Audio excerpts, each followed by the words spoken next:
Hey everybody, this is a cutout conversation from our gaming discussion podcast, Frame Trap. So if you enjoyed this conversation, please check out Frame Trap every other Thursday at noon. Thank you. We're going to start with Michael Damiani. You've been playing a lot of Super Mario RPG, the remake that just came out. Oh, yeah. Let's talk about Damiani. Oh, yeah. I just want to say real quick, Man. Damiani. Oh. I remember Oh. back in the day when we were talking about this game at some point, I was like, yeah, like, I was disappointed when it first came out because I, like, beat it in one day, and everybody was shocked and was like, no way, dude. But, like, your playthrough is, like, 15 hours. And you, like, 100%ed it in that playthrough. Yeah, I think it's not. It depends on if you go like what you're trying to get out of it. But a lot of people were saying that their first time playing through Super Mario RPG, or whether it was the Switch version or the original Super Nintendo version, like playing it like even 15 hours in one day is a lot. So Yeah. I mean, playing it over a few days, and also some people don't only play like 2-3 hours. So I could totally see why, some people may have disbelieved, didn't believe you on that, Blood, but I was 16. I believe you. Like, I was like, no, yeah. I was, like, all in. Yeah. It's doable. It's definitely doable. Probably not recommended, but yeah. Not that Super Mario scam to beat RPG. in This, one night. oh.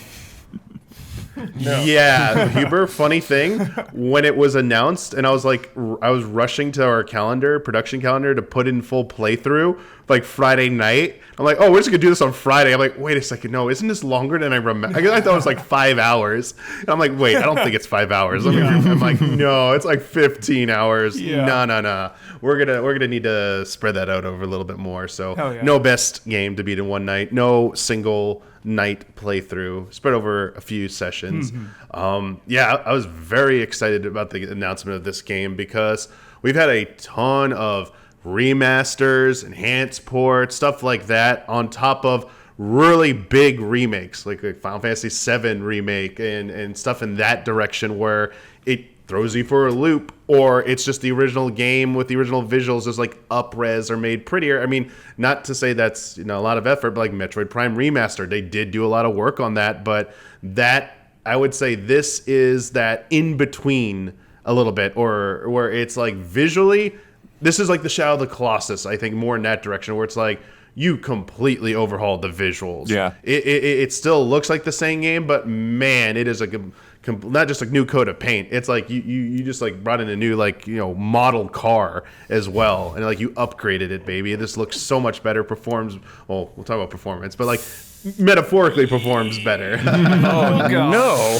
There's some switchiness to it. Oh, no. Which was I was a little surprised that there were any kind of performance Just like little issues stutters, kind of with this type of game.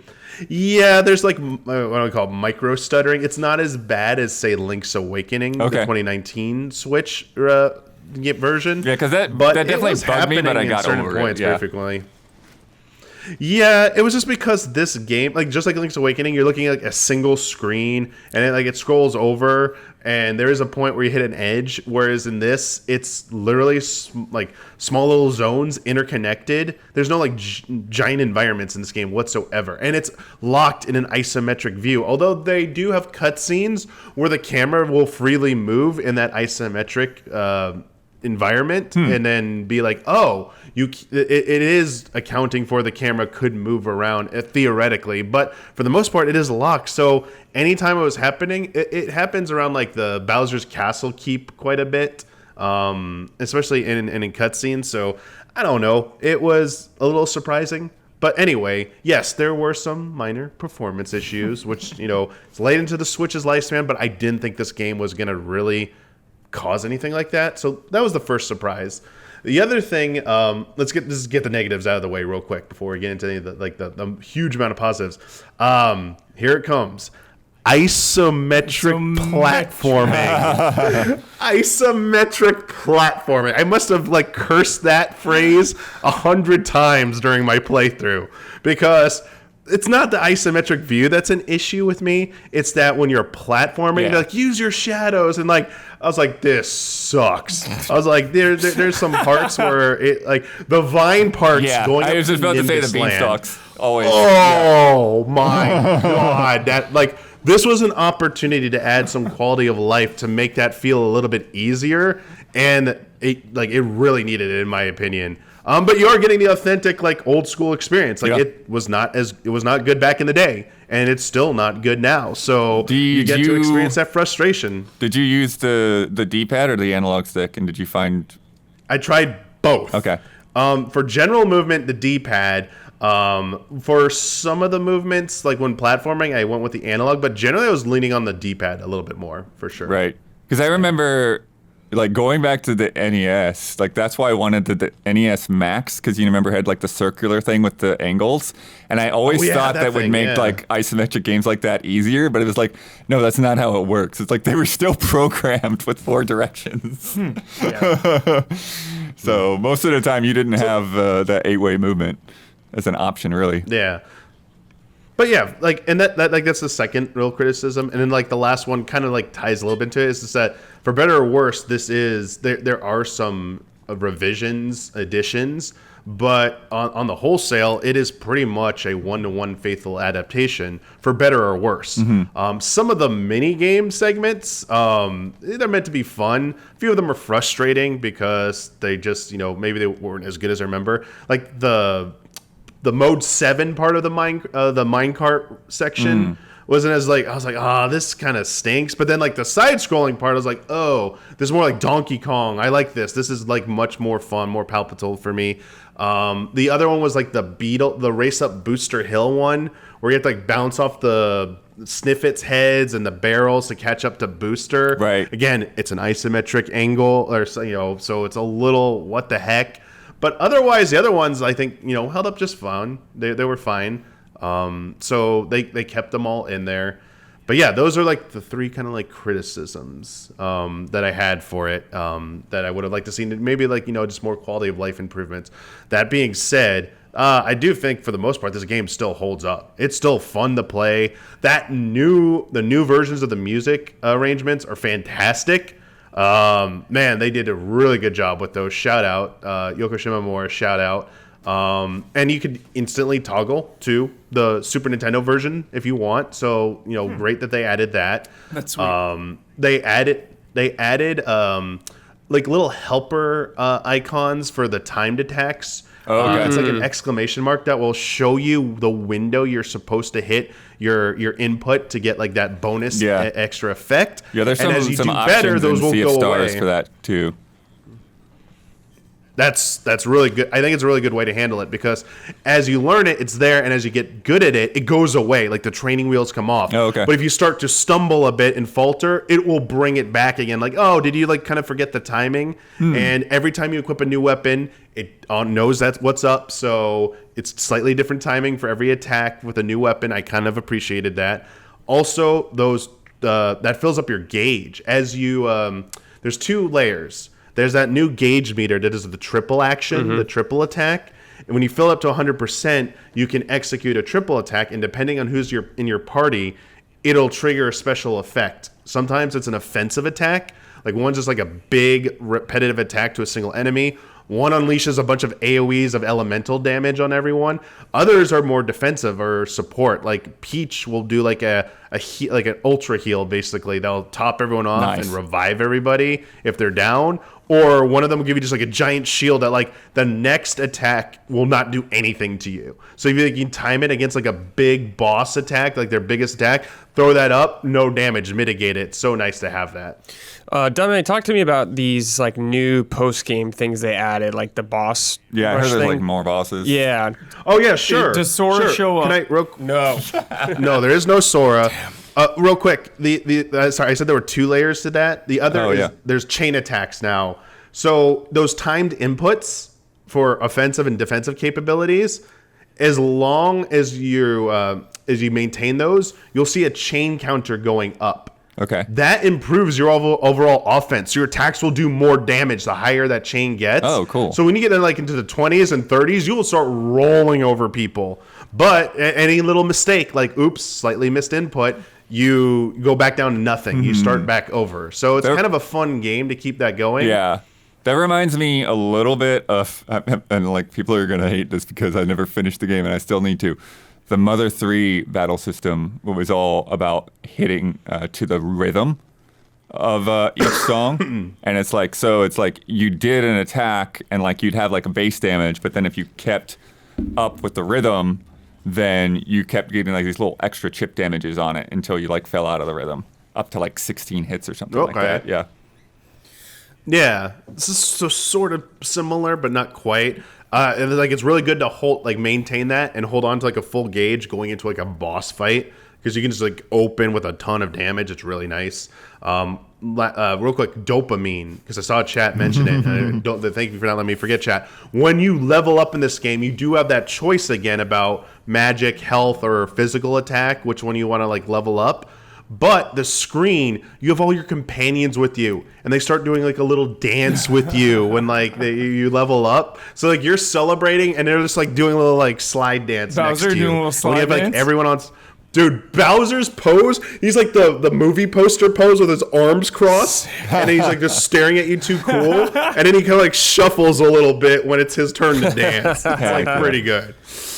Yeah, those new cutscenes are really good too, like the fully animated. But one weird thing, except for Bowser, shout out to Bowser for giving him his grunts and his like snorts and stuff. Everyone else is like silent. No, like I know they're not going to speak and do full VO, right, but like no grunts or sound effects. It's a little weird for that. Yeah. Damiani, you talked about them adding like new moves, like the chain attacks and the triple attack like that. Did they rebalance the game, do you think, to take that in consideration? I don't think so, because overall the game is much easier than I remember. I was getting to bosses, I'm like, oh, I remember as a kid, this one gave me trouble. And like, oh, I just obliterated it. So I do think they did not take that into full consideration. However, good segue here, Brad. You asked earlier about the post-game content. The post-game boss, second attempts of the bosses does take that stuff into account. Okay. You'll be very pleased, because most of these fights, you don't fight every single boss again. What it is a quest line you unlock where you talk to, he's now Frog Sage, by the way. He's not Frog Fuchsius anymore. It's Frog Sage. There's some localization changes, like Mac is now Claymorton, the first like sword boss in the Mushroom Kingdom. Yeah. But anyway, Frog Sage will give you a... Yeah. Frog Sage will give you a clue about which boss to go check out. So, like, the first one, I believe, is Punchinello, the bomb-tossing guy in the Moleville Caves. What each of these bosses are is a puzzle battle. Like, there's a gimmick to it. So, you can't out-level them, basically. You can't just, like, raw damage beat them. So, for Punchinello, I mean, I'm giving a little bit of spoiler on just this one as an example. Yeah. He throws out bombs. And in the normal version, you just destroy the bombs and fight him. But you don't do that this time, because when you do any kind of attack to Punchinello directly from you, it does like 1 HP of damage. No matter how OP you are, you can't do more than like a few hits of damage to him. He's got 1,000 HP or something, or like close to 1,000 HP. What you have to do is you have to hit the bombs that he throws out to turn them around, because each time you hit them, they change direction where they're facing. And when they go off, they'll if they're facing towards him, they'll hit him and they'll do all the damage. So you basically gotta manage that, essentially. You gotta manage the bombs and make sure they're facing the right way. And that was like one of the easier ones to do. Like a lot of them involve some trial and error of like, man, what the heck am I doing wrong? So they're more of like a brain puzzle. It's less about execution and more about how do you do that. Someone in chat said they brute force that fight. Oh, okay. I love how Nintendo has been so good about that. About like their main game is like pretty chill, easy to get through mostly, but then the post game and the extra stuff, if you want to commit, is like really challenging. So I love how they've been doing that. Yeah. I have to say this, because we're not doing a we're not doing a spoiler mode for this game. This is gonna be the only place I could talk about it. So tune out for like 30 seconds. I'll be really fast. I'm gonna put my hand up like this. This means it's not gonna work for audio listeners, everyone. But yeah. And for audio listeners, I'm gonna say go away, come back in 30 seconds. All right, the Culex fight is still in here. It's fucking sick. And there's a bonus version of it when you do all the bosses. He's in fucking 3D, dude. And the storyline behind it it's the most satisfying thing. Like that raised me to new heights. I was clapping. They did new music for it. Hell yeah, it was so good. All right, audio listeners, come back. All right. Sure. I mean, whatever. Sure. That's not like a spoiler for the plot of the game, I guess. Yeah. That was like fantastic. Yeah. Speaking of the plot, Damiani, I remember I played through this game a couple of years ago, and I did enjoy the story and how goofy it is. Does all that hold up pretty well? Yeah, I think it still does a pretty good job with the writing and the humor. It is a little bit more slapstick. They still keep those quirky animations, like Mario. Like, I'm about to walk away from conversation. One more thing, I trip, fall over, haha, funny, or someone is, it's very slapstick like that. Sorry. And I do think like some of the best parts are you see like a different side of Bowser.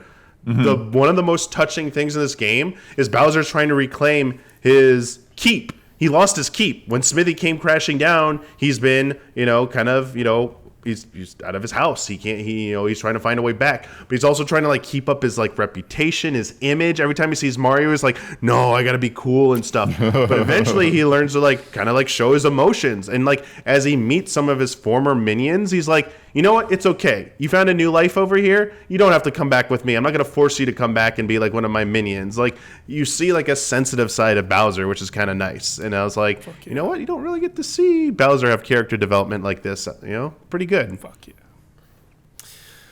Yeah. Visually, Damiani, from what I've seen, the game seems like it translated super well into this new style. Like obviously, like when you look at Mario, he's like much more stubby compared to like how we normally see Mario, but I think that fits really well with the original game. Yeah. Do you think that carries over throughout the whole game? Were you ever like not impressed with anything visually? Oh no, like other than like the small like performance hiccups here and there, like the actual like fidelity was like it was just how I wanted it to look. I mean, the trailer convinced me from the get-go that this is like, oh man, this is how I'd love this to look. And seeing it in action, yeah, it looks great. It's one of the most distinct looking games because of its style and its visuals. And they really haven't made a game like this since, which is, a little bit unfortunate. So hopefully, people see this, they play it, they check it out, they like it, and they see the visuals and ask for maybe more of this style of Mario, because we've gotten Paper Marios, we've gotten Mario and Luigi games, but we never really got a full follow-up to Super Mario RPG. Yeah.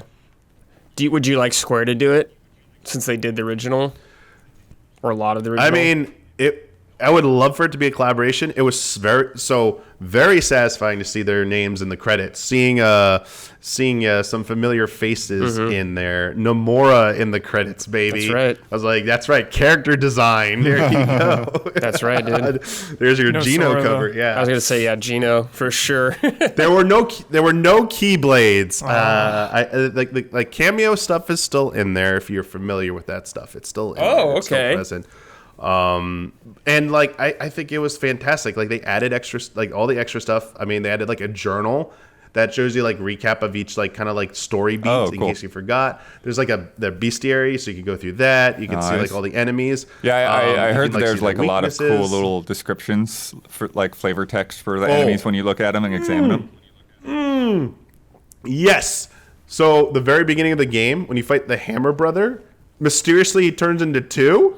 They like have flavored dialogue about, wait, wasn't there just one and now there's two? How did that happen? Oh, okay. Like they have fun. Like they definitely have fun with a lot of that text and that explanation and that a lot of that exposition. So I mean, this is a game. I think it's not very long. I hear people are coming into my stream and being like, oh, this is cool. Like, how long is it? It's like 30, 40. I'm like, no, it's like 15, maybe 20 at the most. And they're like, oh, cool, short RPG. That's awesome. So I do think that that really helps its case a lot, being on the shorter side. And it feels great for its length. Like, I mean, you can maybe ask for a little bit more, if they ever make a follow-up. But, man, this, it just feels like really well put together. And there's so many hidden secrets. There's a lot of optional content. Dude, Huber, shout out to this, Huber. 30 freaking years, I didn't know there's a casino in this game. Yo. That's so funny. There's a casino. It's so funny to was because like, I was wait, there. I what? was watching you when you discovered that, and it was like, really? You didn't know? What kind of That's games? so funny. What kind I didn't know there was a casino. Well, apparently they Although when you changed get in there, it. The ESRB made them change it. Or yeah. There's no. They used to have blackjack and like roulette, but they changed them to other games now. it's like a memory So there's still game. games A of memory game chance? that Yeah. Damiani was like screenshotting. He just screenshotted the cards. That's right. That's hilarious. That's awesome. Use everything at your disposal to Yeah. win. That's right. There's this guy, so to even get in there, there's this guy that's juggling a yellow ball and you have to like pick left or right. He was going bullshit. back. He was recording clips. Oh my God. And then Oh, going yeah. back frame by frame to figure out which hand the yellow wait. ball was in. Max cheese. Explain why. Because you do have to do Huber, it 12 you times have in a to row. Guess, you have to get it 12 times in a row. That's a little and he's doing it excessive. fast, dude. Yeah, Yeah, that's come excessive. on. That's It's a little excessive. That's a little nonsensical. It's like, nah, I want to see this, man. Come on, where's this casino But at? the thing about it, Damiani, is it's like, it's just instinctual to you. Like, you didn't even try to do it without It's doing instant that. cheese. Yeah, it's just immediately. That's what Yeah. Damiani's doing. Yeah, because I know what the outcome is going to be if you do it normally. You're going to be there for like an hour or two. It's like, is this really what you want to do with your time? You could be playing other games. I could be in the casino right now doing the fun mini games, or I could be doing this thing, getting burned out, and be like, this game sucks. I'm done with it. Like, sometimes you got to read the room, game developers. Like, yo, like, let us into the casinos, man. Hopefully Dragon Quest 12 has blackjack and stuff. Yeah, because I remember, they would They have have them. a lot of games, yeah. Yeah. We touched on this briefly, but we'll get a little more into it. Zach Wojnar wrote in, how are the difficulty modes in Super Mario RPG? Can I crank it up and really challenge myself, or is it always going to be delightfully breezy? So I like how they use the word breezy because that's the name of the easiest difficulty in the game. So they added an easy difficulty for people who just want to get through the game and enjoy it and the story. I don't even know like what it really did because I used it once on one of the extra bosses. Oh, you can because swap. there's a puzzle battle. Well, anytime in a combat, you can swap. It goes back and forth. It doesn't lock you out of anything. Nice. But like those, as I said, those are more like puzzle bosses. So like that didn't really do much. So I'm like, oh, this isn't gonna really help me with that. But there is no harder difficulty that's unlocked once you beat the game. So I know people are hoping there was like a new game plus or new game option with like an even harder difficulty. So I would say this version is definitely a little bit on the easier side compared to the original Super Nintendo version.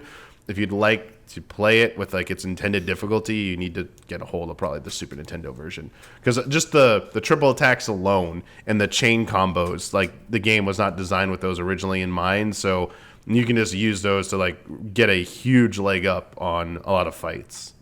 I don't remember. Did they ever put that on Switch Online, or is that only on like the Virtual Console and like SNES Classic? I don't think it's on the SNES service. It's only on the Super Nintendo Classic. Huh. Damn you, Nintendo. I like the old version, too. I just wish it came with both. Yeah, I wish ideally. I wish it was just packaged in there. That'd been awesome. Even if you couldn't swap back and forth, if it was just there. Yeah. Yeah, that would have been awesome. Nonetheless, though, Super Mario RPG is a fantastic video game. I recommend it highly Yeah, to you people. do. Especially if, like, this could be, like, a really good first RPG for you to get into, it sounds like. Yeah. If you're new to the a great genre. Oh yeah, I think too that like it's really easy to like take this for granted as like, oh, fun, weird little niche RPG or whatever. But Squaresoft type. the timing based attacks and that like action side of combat was such an out of the box new feeling kind of a thing. And like I can't say like 100% it was the first one to do it or anything like that. But it was them like really innovating and being like, okay, how do we make like an RPG fun and fit Mario and all of that? And that has gone on to continue to be influential even in 2023. People are making RPG systems with those kinds of mechanics. And you know, whether or not Mario RPG was the first to do it, it was definitely the one that everybody noticed. Yeah, that's what stood out for me when that game came out, definitely. Hell yeah, I can't wait to play it. But I don't know when I'll get to it. I bought it though.